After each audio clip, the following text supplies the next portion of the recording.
que é Bitcoin? O que o Bitcoin faz? É perfeito? Nem foi quando foi inventado em 1972. Essa é a melhor explicação do Bitcoin de todos os tempos. Se você tem um membro da família que não entende muito bem de criptomoedas, envie-o ela, eles agradecerão. Obrigado pela oportunidade de falar com você hoje. Meu nome é Peter Van Volkenberg e sou o diretor de pesquisa do Coin Center, uma organização sem fins lucrativos independente focada nas questões de políticas públicas que afetam as criptomoedas e as redes públicas de blockchain. O que é Bitcoin? O Bitcoin é a primeira criptomoeda do mundo e funciona por causa da primeira rede pública de blockchain do mundo. O que o Bitcoin faz? É simples. Ele permite que você envie e receba valor para qualquer pessoa no mundo, usando nada mais do que um computador e uma conexão com a internet. Agora, por que isso é revolucionário? Porque, ao contrário de qualquer outra ferramenta para enviar dinheiro pela internet, ela funciona sem a necessidade de confiar em um intermediário. A falta de qualquer corporação intermediária significa que o Bitcoin é a primeira infraestrutura pública de pagamentos digitais do mundo. E por público, quero dizer simplesmente, disponível para todos, e não de propriedade de nenhuma entidade única. Agora temos uma infraestrutura pública para informações, sites, e-mail, chamada de internet. Mas a única infraestrutura de pagamentos públicos que temos é dinheiro, como em papel moeda, e ela só funciona em transações presenciais. Antes do Bitcoin, se você quisesse pagar alguém remotamente pelo telefone ou pela internet, não podia usar a infraestrutura pública. Dependia de um banco privado para abrir seus livros e adicionar um registro contábil que debita e credita a pessoa que você está pagando. E se você não usar o mesmo banco, então, haverá vários bancos e várias entradas contábeis no meio. Com o Bitcoin, o livro contábil é o blockchain público, e qualquer pessoa pode adicionar uma entrada a esse livro contábil, transferindo seus Bitcoin para outra pessoa. E qualquer pessoa, independentemente de sua nacionalidade, raça, religião, sexo ou credibilidade, pode, sem nenhum custo, criar um endereço Bitcoin para receber pagamentos digitalmente. O Bitcoin é o primeiro dinheiro público globalmente acessível do mundo. É perfeito? Não. Nem o e-mail quando foi inventado em 1972.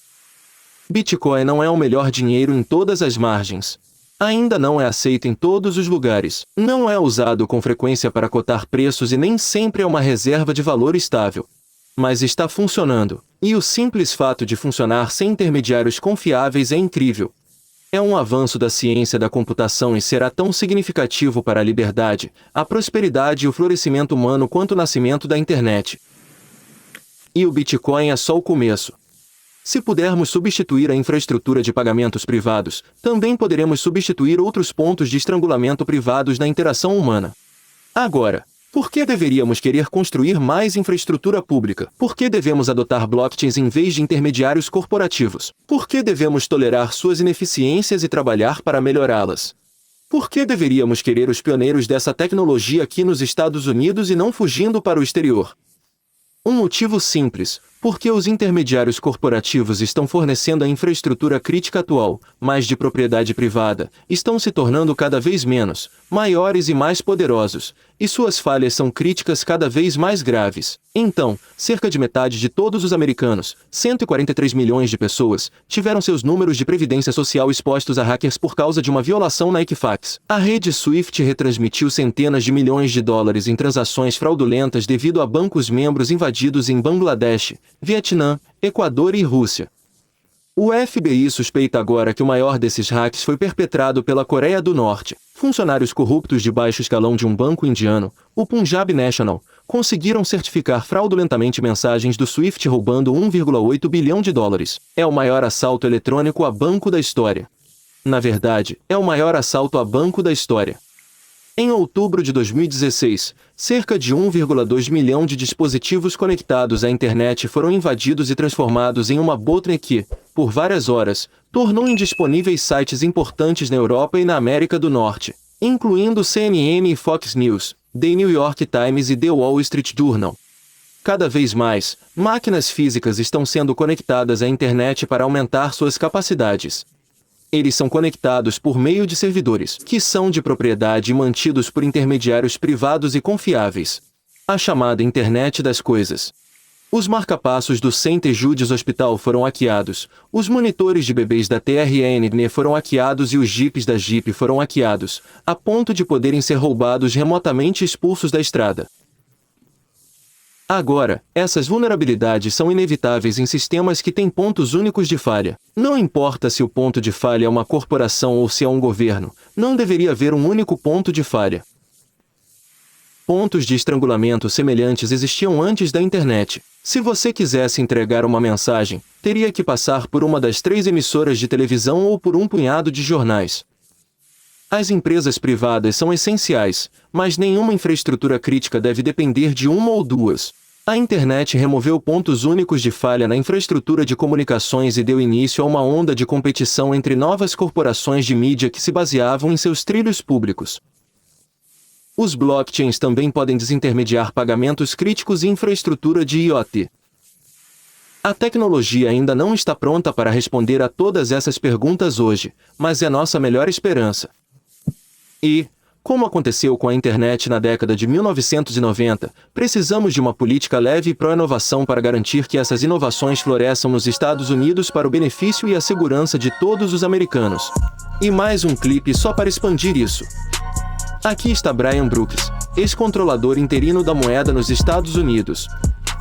Explique a diferença entre a Web 1, a Web 2 e qual criptomoeda é a Web 3. Portanto, a característica da Web 1, se as pessoas se lembrarem de sua conta original da AOL, era a capacidade de ver em um jardim murado com curadoria um conjunto de conteúdo que não era interativo, mas era apresentado a você na AOL, da mesma forma que a Time Magazine costumava mostrar os artigos que eles queriam que você visse na revista. Só você pode ver isso em uma tela. A inovação da Web 2 foi que, de repente, você não só podia ler conteúdo, mas também escrever conteúdo. Foi quando a blogosfera se tornou uma grande coisa. As pessoas se lembram disso do final dos anos 90, início dos anos 2000. O motivo da centralização da internet, é claro, foi que toda essa atividade estava sendo monetizada por um número muito pequeno de empresas. Facebook, como menciona a presidente, Google e 2 ou 3 outras empresas. O que torna a Web 3 diferente é a capacidade de possuir a rede real. E isso é o que os próprios ativos criptográficos representam em uma participação acionária em uma rede subjacente. Então, quando você ouve as pessoas falarem sobre, por exemplo, tokens de camada 1, o que eles querem dizer é que essa é sua recompensa por fornecer os serviços de manutenção contábil, o poder de computação da rede, que na Web 1 e 2 eram feitos pelo Google. Então, agora as pessoas na minha cidade natal, Pueblo, Colorado, podem realmente possuir a rede T1, mas não podem possuir a internet, que é propriedade do Google e de algumas outras empresas. É disso que trata o projeto de criptografia, permitir que as pessoas possuam diretamente as redes que têm ativos nativos que as apoiam. E essa é a natureza da descentralização, em que os detentores dos tokens são as pessoas que controlam os ativos. Porta-tokens para nosso idioma aqui na colina. Esses são ativos digitais, que são as chaves para abrir o livro contábil, para você participar. Então, descreva-nos como esses ativos digitais se encaixam nessa terceira revolução da internet. Portanto, o conceito é que você tem uma espécie de tokens de camada de aplicativo e tokens de camada de protocolo. Então, se eu sou o dono de Bitcoin, digamos que eu seja menor de Bitcoin, alguém que realmente cria Bitcoin. O Bitcoin é a recompensa que recebi por fazer o trabalho para manter a rede operacional, e isso me permite possuir uma parte da blockchain Bitcoin. Ou pegue o Ethereum, que é mais fácil de entender. O token Ether representa uma participação acionária na rede, mas, além dessa rede, há todos os tipos de aplicativos criados na rede, assim como os aplicativos do seu telefone, que dependem da rede subjacente existente, que permite que o telefone opere. Assim, as pessoas julgarão qual rede provavelmente vencerá e investirão nos tokens dessa rede, da mesma forma que você investe em ações do Google porque acha que o Google ampliará o acesso à internet original. A diferença é que aqui você pode votar no que acontecerá no futuro de uma rede de prova de participação. Por exemplo, você pode ser recompensado por meio de um token de prova de trabalho por manter um livro contábil em algo como o Bitcoin. Mas a verdadeira mensagem aqui é que o que acontece na internet descentralizada é decidido pelos investidores versus o que acontece na internet é decidido pelo Twitter, Facebook, Google e um pequeno número de outras empresas.